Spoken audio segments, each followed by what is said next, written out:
आपका मन भर जाए फिर मैं बोलना शुरू करूं।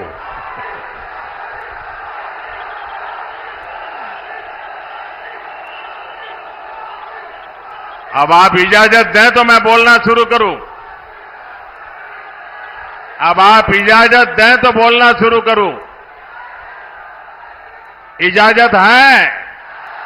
हमारे लिए तो जनता जनार्दन ही भगवान है। आप इजाजत दें तो हम शुरू करेंगे। इजाजत है? राधे राधे।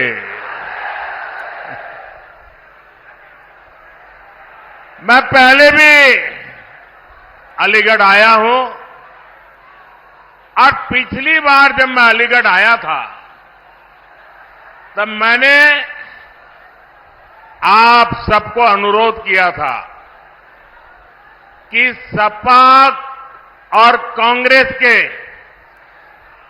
परिवारवाद, भ्रष्टाचार और तुष्टीकरण की फैक्ट्री में ताला लगा दीजिए।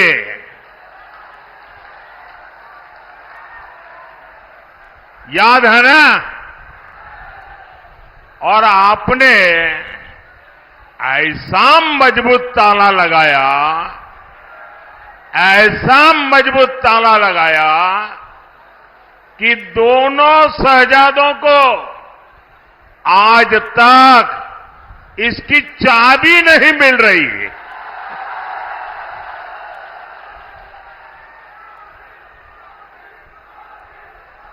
आज मैं अलीगढ़ की जनता को, हाथरस के मेरे भाई बहनों को फिर एक बार प्रार्थना करने आया हूं, आपका आशीर्वाद लेने आया हूं। और मेरी आपसे प्रार्थना यह है कि अच्छे भविष्य की, विकसित भारत की चाबी भी आप ही के पास है। अब देश को गरीबी से पूरी तरह से मुक्त करने का समय आ गया है। अब देश को भ्रष्टाचार से पूरी तरह मुक्त कराने का समय आ गया है। अब देश को परिवारवादी राजनीति से मुक्त कराने का समय आ गया है। और इसके लिए जरूरी है फिर एक बार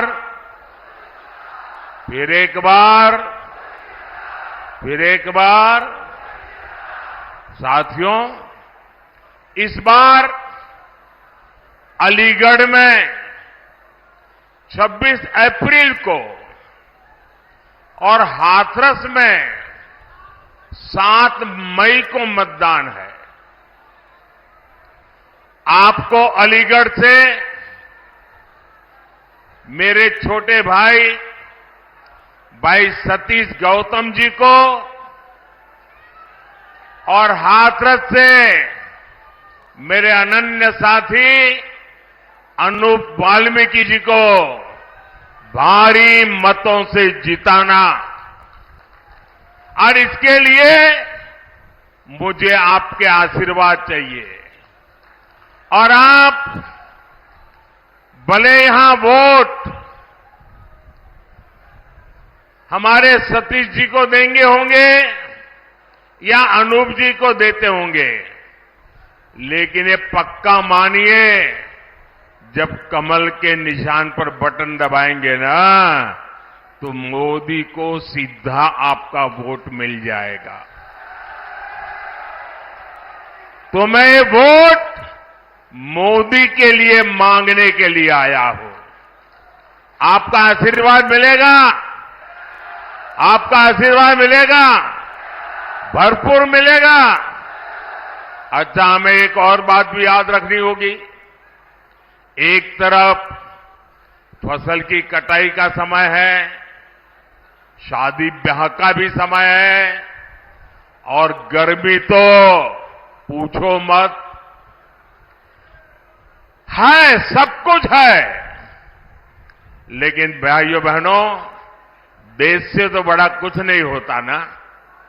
देश से बड़ा कुछ होता है? होता है। देश का इतना बड़ा महत्वपूर्ण चुनाव है, हमें सारे काम छोड़ करके वोट करना चाहिए कि नहीं करना चाहिए? सुबह सुबह वोट करना बहुत जरूरी है। करोगे? धूप निकलने से पहले वोट हो जाए, जलपान से पहले मतदान हो जाए। आपके एक एक वोट का बहुत महत्व है। अब आप देखिए, पहले आए दिन बॉर्डर पर बम गोले चलते थे, गोलियां चलती थी और आए दिन हमारे वीर सपूत शहीद होते थे। तिरंगे में लिपट करके उनका शरीर घर लौटता था। आज ये सब बंद हो गया कि नहीं हो गया? सबकी बोलती बंद हो गई कि नहीं हो गई? उनकी तोप और बंदूक बारूद सब बिक गए कि नहीं बिक गए? पहले आए दिन आतंकी बम फोड़ते थे, सीरियल ब्लास्ट होते थे। अयोध्या को नहीं छोड़ा, काशी को नहीं छोड़ा, हर बड़े शहर में आए दिन बम धमाका। अब सीरियल बम धमाकों पर भी अब फुल स्टॉप लग गया है कि नहीं लग गया है? और जो फर्स्ट टाइम वोटर है ना, उनको शायद याद नहीं होगा। तब वो 5 साल, 7 साल, 8 साल, 10 साल के होंगे। जरा याद कीजिए, आपके परिवार में पूछिए, उस समय अखबारों में, टीवी पर एडवर्टाइजमेंट आता था। और एडवर्टाइजमेंट क्या होता है कि कहीं पर भी कोई लावारिस चीज दिखाई दे तो उसके दूर रहना, उससे छूना मत। कहीं बैग दिखाई दे, कहीं कुकर दिखाई दे, कहीं टिफिन का बॉक्स दिखाई दे, उधर पास मत जाना, तुरंत पुलिस को जानकारी देना। ये आए दिन सूचना दी जाती थी।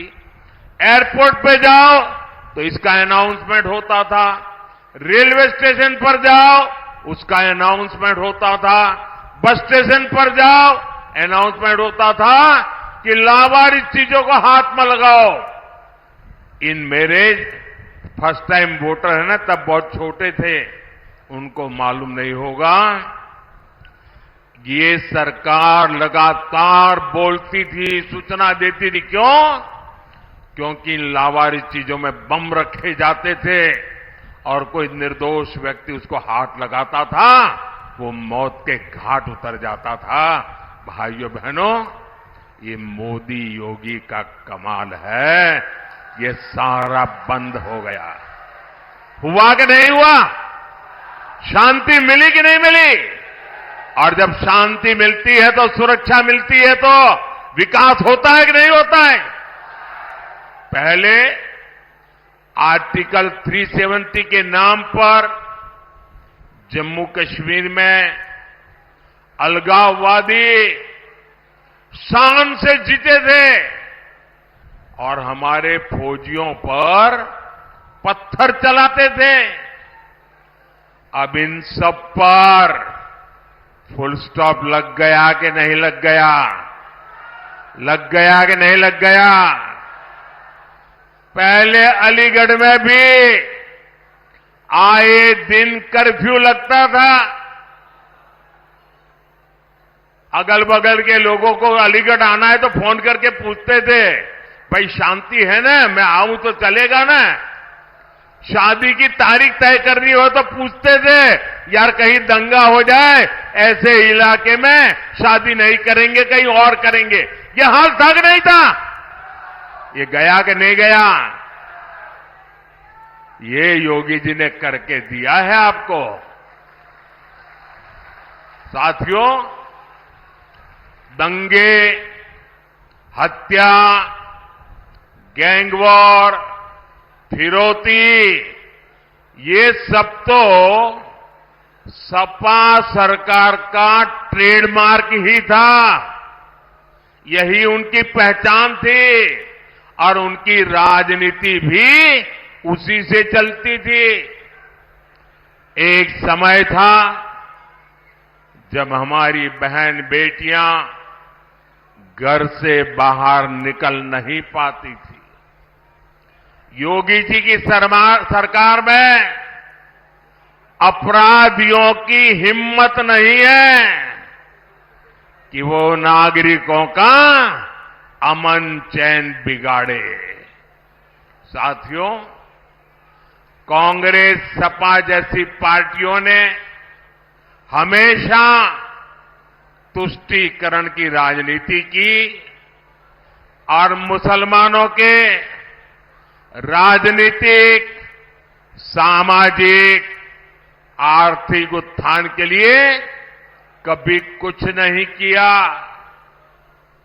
और जब मैं पसमानदा मुसलमानों की मुसीबत की चर्चा करता हूं तो इनके बाल खड़े हो जाते हैं, क्योंकि ये ऊपर के लोगों ने मलाई खाई है और ये पसमानदा मुसलमानों को भी उसी हालत में जीने के लिए इन लोगों ने मजबूर कर दिया है। साथियों, इसी क्षेत्र में 3 तलाक से पीड़ित कितनी ही बेटियों का जीवन तबाह हो गया था। और सिर्फ बेटियों का नहीं, और 3 तलाक के कारण मुसीबत में आई उस बेटी, उसके पिता, भाई, परिवार सब परेशान हो जाते थे। अब मोदी ने 3 तलाक के खिलाफ कानून बनाकर उनका जीवन भी सुरक्षित किया है।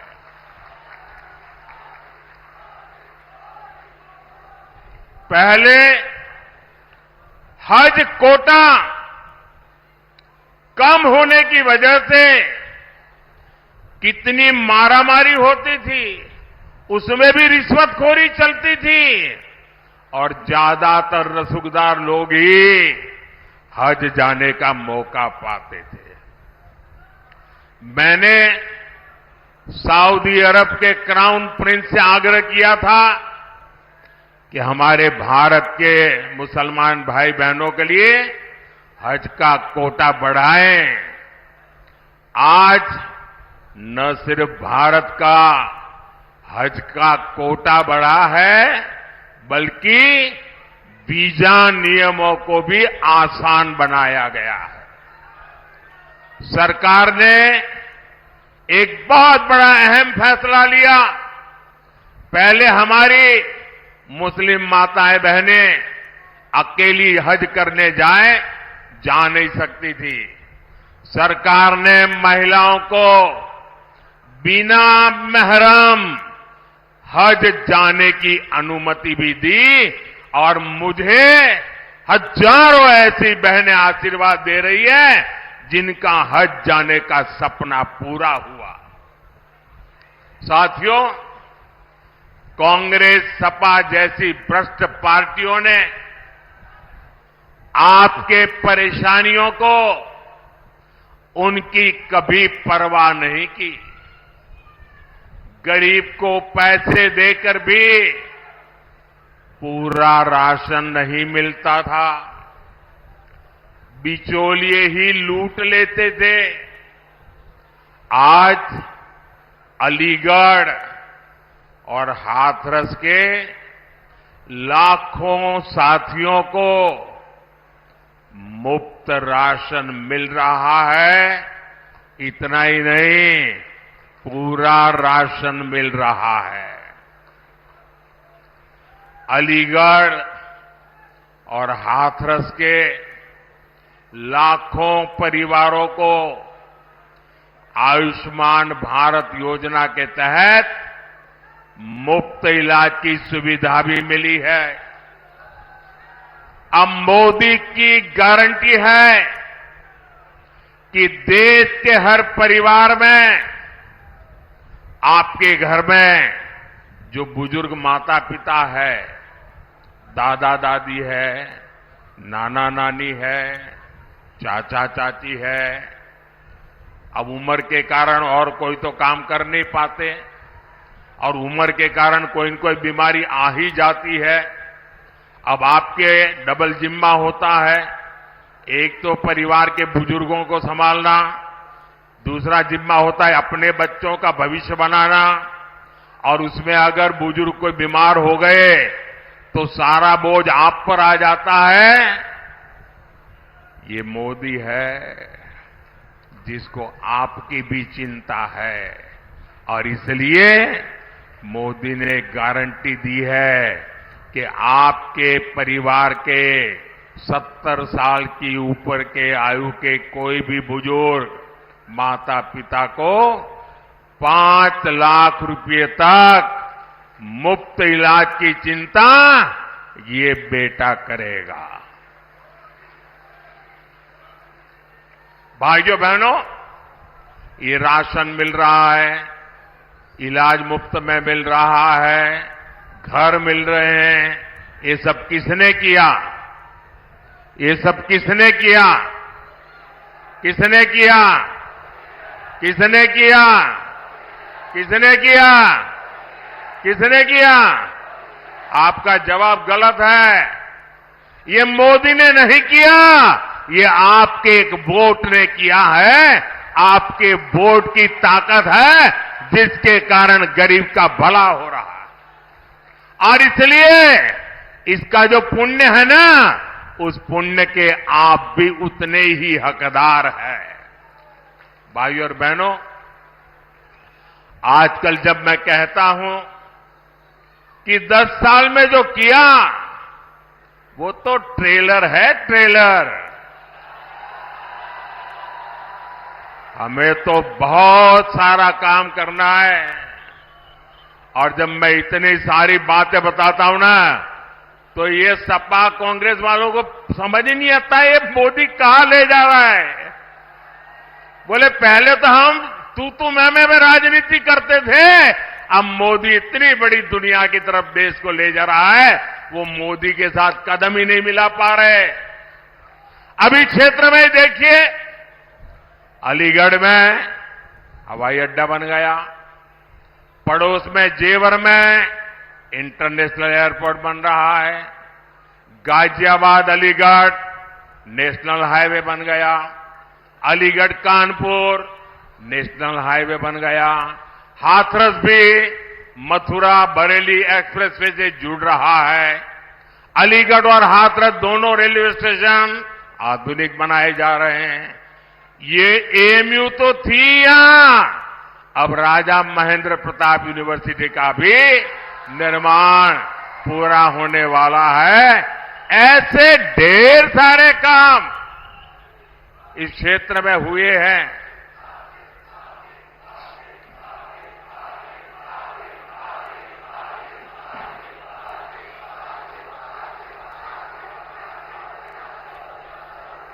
अब आप मुझे बताइए, इतने सारे काम हो जाए तो किसी को भी आराम करने का मन कर जाए कि न कर जाए? कर जाए कि न कर जाए? लेकिन ये मोदी है, आपके लिए जीता है, वो रुकना जानता नहीं है।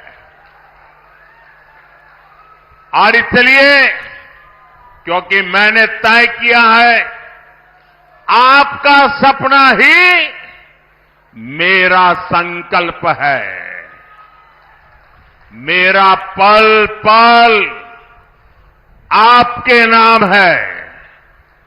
मेरा पल पल देश के नाम है।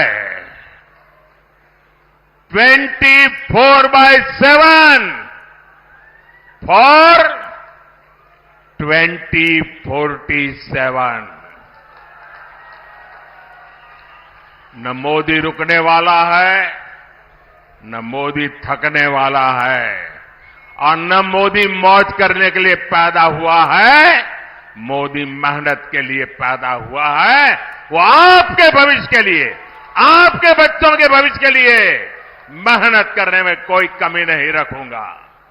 साथियों, ये इंडी गठबंधन वाले इतनी निराशा में डूबे लोग हैं कि भविष्य की ओर देखने के लिए हौसला ही नहीं रहा। ये कहते हैं कि मोदी विकसित भारत की बात क्यों करता है। ये कहते हैं मोदी भारत को तीसरी बड़ी आर्थिक ताकत बनाने की बात क्यों करता है।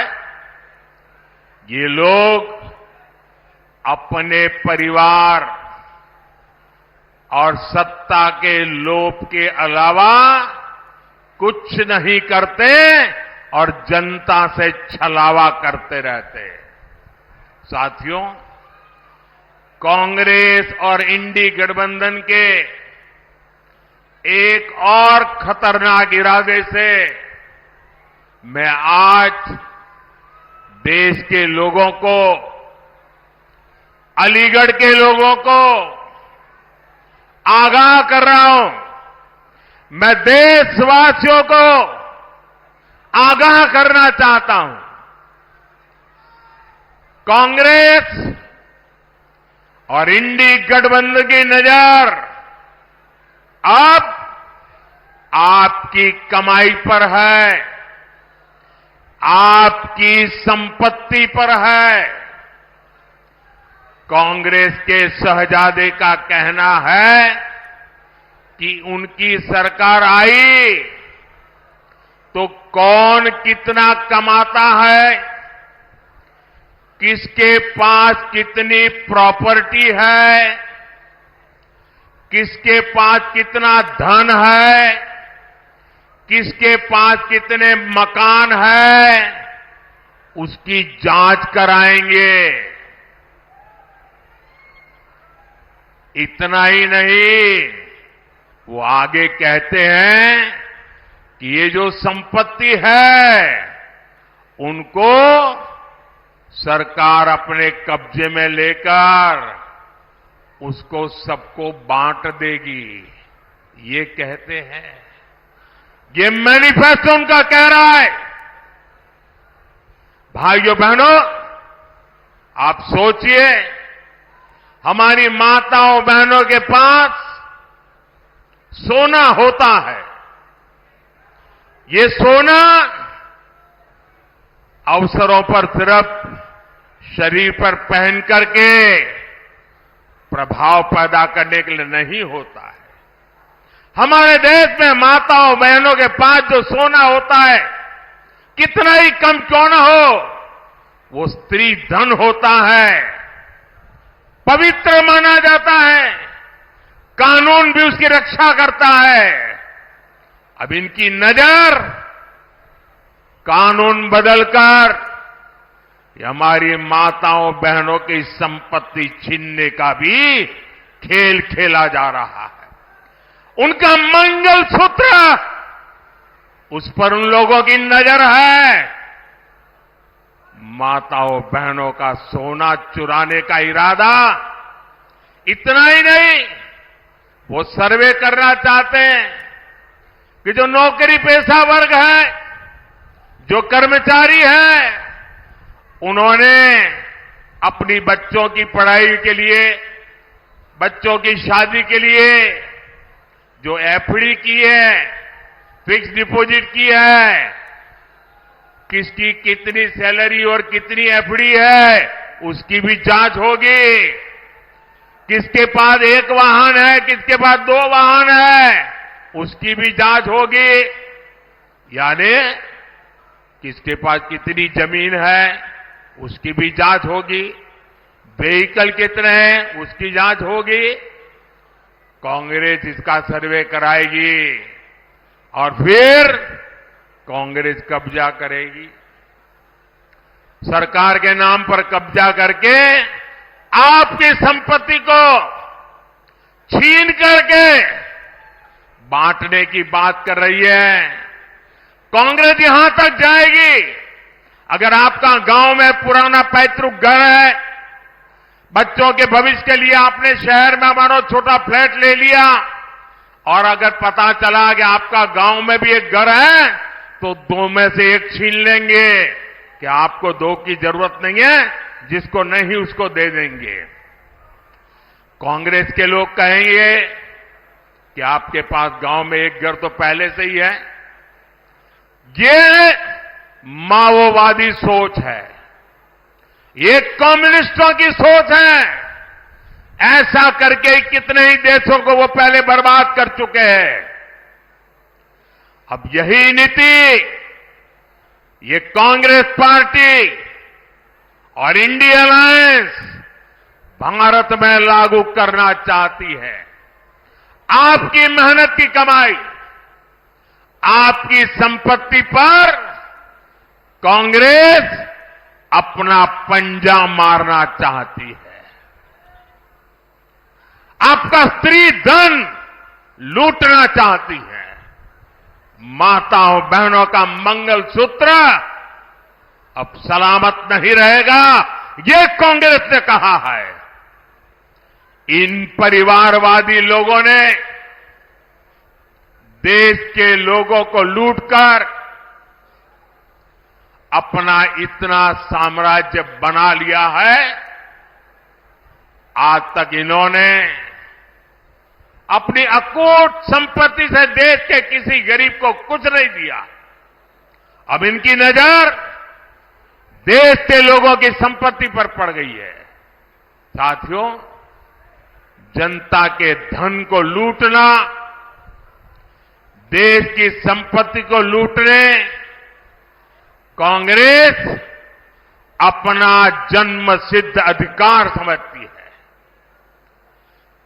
आपको याद होगा, देश आजाद हुआ तब से सेना की हर खरीद में घोटाले करने वाली कांग्रेस कभी भी यहां डिफेंस कॉरिडोर नहीं बनवा सकती। बीजेपी की वजह से अब हमारा यूपी आत्मनिर्भर भारत, आत्मनिर्भर सेना का बहुत बड़ा हब बनने जा रहा है। और जो लोग योगी जी की पहचान सिर्फ बुलडोजर से करते रहते हैं, मैं उनकी जरा आंखें खोलना चाहता हूं, उनकी आंखें खोलना चाहता हूं। उत्तर प्रदेश में आजादी के बाद जितना औद्योगिक विकास नहीं हुआ, वो अकेले योगी जी के कालखंड में हुआ है। वन डिस्ट्रिक्ट वन प्रोडक्ट का उनका मिशन आज पूरे देश में नई इज्जत बना रहा है। आपने सिर्फ बुलडोजर बुलडोजर की बातें कही, अगर विकास को नई ऊंचाइयों पर कोई ले गया है तो योगी जी की सरकार ले गई है। और काशी के सांसद के नाते, मैं उत्तर प्रदेश का सांसद हूं, ये मेरे भी माननीय मुख्यमंत्री है, मैं गर्व अनुभव करता हूं कि मेरे पास ऐसे साथी हैं।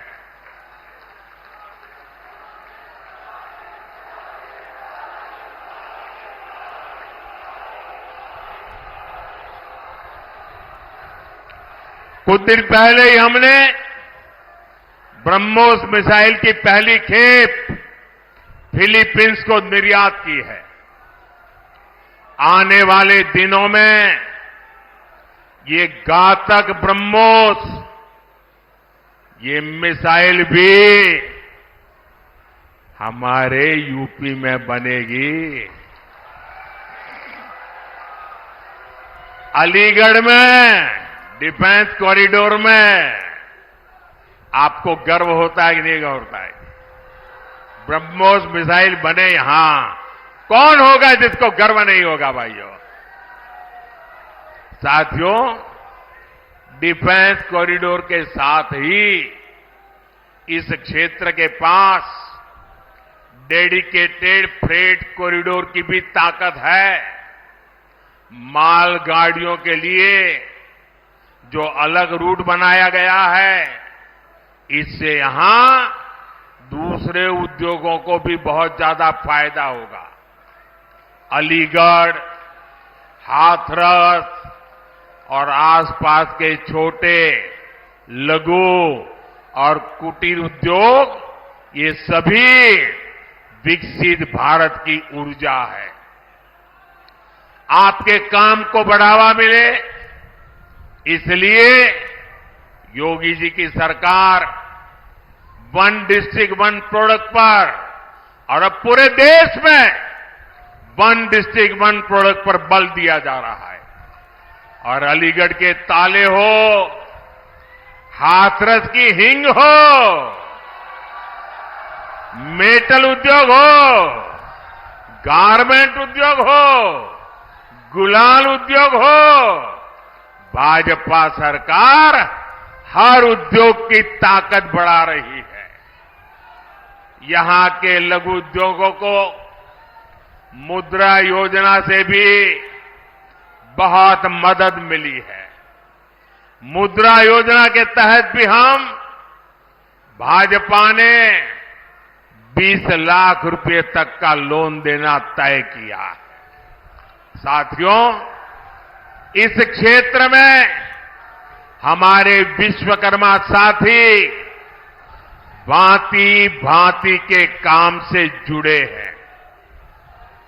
कोई मूर्तिकार है, कोई पॉटरी काम करता है, कोई कपड़ा सिलता है, कोई जूते बनाता है। ऐसे मेरे सभी परिवारों के लिए 13,000 करोड़ रुपए की विशेष पीएम विश्वकर्मा योजना बनाई गई है। साथियों, मोदी की हर गारंटी का सीधा लाभार्थी गरीब है। लाभार्थी मेरा गरीब को लाभ मिलता है। मेरा दलित भाई परिवार है, मेरा पिछड़ा भाई परिवार है। और इन गारंटियों का लाभ मध्यम वर्ग को भी होता है। फैक्ट्री वाले को, दुकान वाले को, मजदूर को, गाड़ी चलाने वाले को, सबको होता है। अब जैसे अलीगढ़ और हाथरस में गरीबों के 40,000 से ज्यादा पक्के घर बन चुके हैं। इन घरों को बनाने के लिए जो सामान लगता है, वो तो यहां के कारखानों से, यहां की दुकानों से ही जाता है। यानी गरीब को घर मिला और बाकियों को उससे काम मिला। और अब तो मोदी ने 3 करोड़ नए घर बनाने की गारंटी दी है। और घर बनेगा तो सीमेंट लगेगा, ईंट लगेगी, टाइल भी लगेगी, दूसरा हार्डवेयर भी लगेगा। और इतना ही नहीं, जब झुग्गी झोपड़ी में रहता है तब ताला लगता है क्या? नहीं लगता ना। और घर मिल गया तो ताला लगेगा कि नहीं लगेगा? और ताला कहां से जाएगा? ताला अलीगढ़ से जाएगा। आप कल्पना कीजिए, कितने ही गरीबों का जीवन सुधरेगा, कितना कारोबार बढ़ेगा। भाइयों और बहनों, इस क्षेत्र को गंगा और यमुना दोनों का आशीर्वाद प्राप्त है। यहां खेती, किसानों को ताकत कैसे मिले, गन्ना किसानों की ताकत कैसे बढ़े, इसके लिए भाजपा लगातार काम कर रही है। हमने पीएम किसान सम्मान निधि के तहत अभी तक करीब 3 लाख करोड़ रुपए किसानों के खाते में भेजे हैं। अब हमने सहकारी क्षेत्र में अनाज भंडारण की सबसे बड़ी योजना शुरू की है। बीजेपी ने अपने मैनिफेस्टो में भी कहा है कि हम आलू, टमाटर, प्याज इन किसानों के लिए विशेष स्टोरेज क्लस्टर बनाएंगे। इसका बहुत अधिक लाभ अलीगढ़ और हाथरस के किसानों को होगा। साथियों, ये क्षेत्र ब्रज की देहरी है, 84 कोस परिक्रमा की धरती है। यहां खैरेश्वर महादेव और 9 देवी सिद्धपीठ जैसे आस्था स्थल है। यहां तीर्थ यात्रा और पर्यटन के लिए अद्भुत संभावनाएं हैं। और इस धरती ने कल्याण सिंह जी, बाबूजी जिनको हम कहते थे, और अशोक सिंघल जी ऐसे नर रत्नों को देश को दिया है। ये हम सभी के लिए कितने गर्व की बात है कि 500 साल बाद भव्य राम मंदिर हम देख रहे हैं।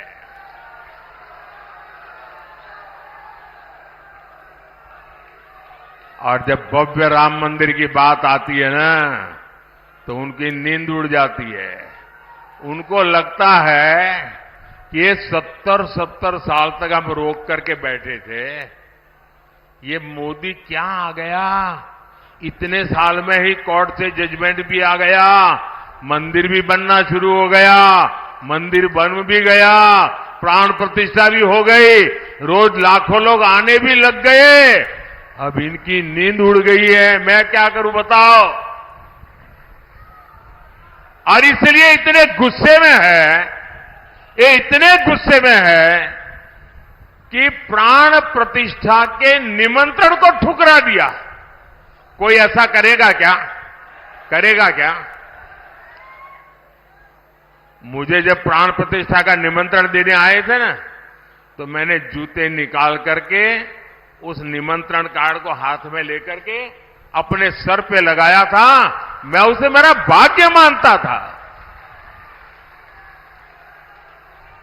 भव्य राम मंदिर आज के भारत को विकसित होने का आशीर्वाद दे रहा है। साथियों, अब आपको विकसित भारत बनाने के लिए भारत में एक मजबूत सरकार बनानी है। और इसके लिए भाजपा को वोट करना है, एनडीए को वोट करना है। मेरा आपसे अनुरोध है कि आप घर घर जाइए, सभी मतदाताओं जो जाकर के इन सारे विषय घर में बैठ करके बताइए